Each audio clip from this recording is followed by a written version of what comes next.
This is 2 of 15 30 by 30 lino cut prints that I made after going on this journey.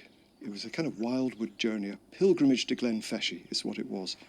That's Neil Stewart there, artist and sculptor, showing me some of his rather beautiful lino cuts. That's me at my home at Glenbenna, which is near Walkerburn, which is near Peebles. That's a Sustrans, or a National Cycle Route road, just at the bottom of our track. And I thought, well, one day I really must explore, see how far that would go. What I didn't realise, or didn't think about, is that these kind of green corridors, which in a sense is what they are, could lead me all the way to the Cairngorms.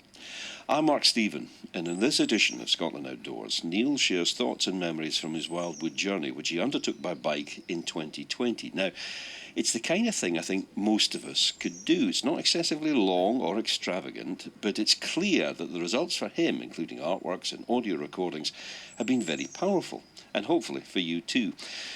Neil and I met at Canoe Hill near Perth, where he explained the motivation behind the trip.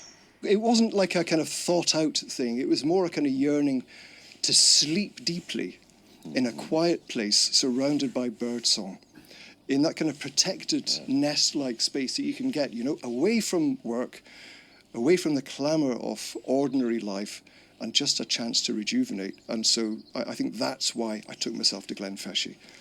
So you start off in Peebles. You get on your bike. Presumably you've got all your kit in panniers. Oh, it was so heavy. It was ridiculously heavy. I haven't done this for years, so I had a Trangia, you know, which I used once. That's right. I had the Meths. These are both heavy. Sure, they can't have been that desperate. I mean, really.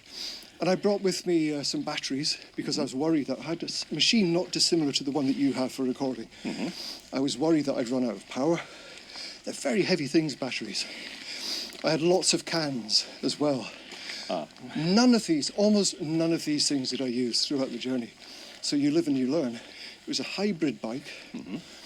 And so went to Edinburgh, up the granites from Innerleithen over to Midlothian and then Edinburgh, and then crossed the Forth and into Clackmannanshire, where there was a kind of family resonance because my dad's folk, although they were from Braco in Perthshire originally, they lived in Bannockburn, so he's a Bannockburn guy. I'll take you back. How did you cross the Forth? It was the Middle Bridge. Yep. Yeah, it's designated now, the Middle Bridge, as a cycle. I think it's for bikes and ambulances and sponsored walkers and all the rest of it. Yeah. Went on to Stirling and then had my first night under canvas at Kippenreath Glen, just up from the original inspiration for Ben Gunn's cave from Treasure Island, because Stevenson used to spend holidays up at Bridge of Allen, so that was nice. Do you sleep out a lot overnight? No. I have done it and I do like to do it.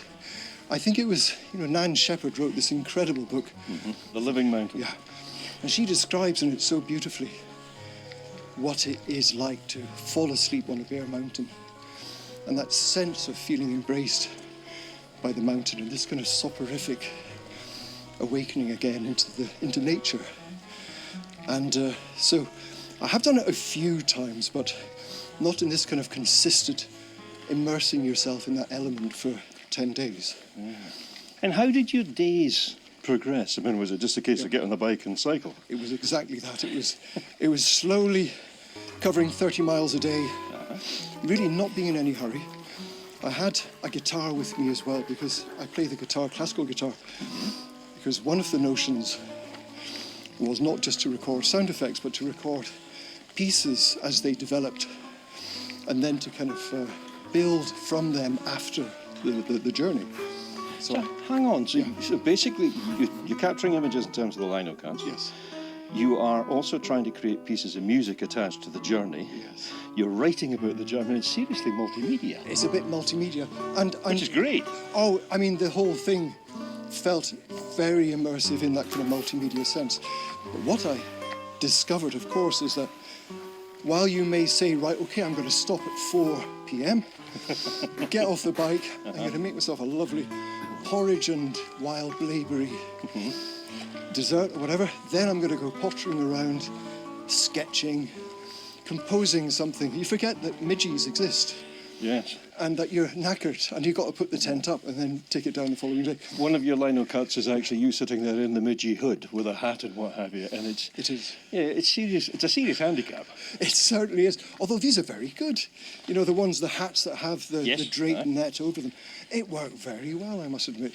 I knew that a lot of the production would be after the event, so as I kind of thought, I was hunting and gathering rather than anything else. I was doing field work and just kind of scooping stuff up as I went along. It's been a really nice day. It's overcast. Must be around about 8 o'clock. I'm sitting by the banks of the River Tay. It's very, very noisy, and yet it seems like a really nice idea to try and develop this guitar idea I've been working on. So I'm just going to play what I have so far. Oops, someone's coming down to the field. So I'll just do that just now.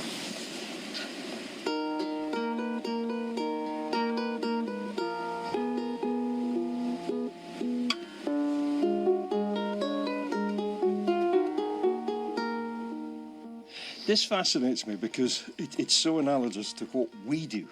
Yes. That effectively you go out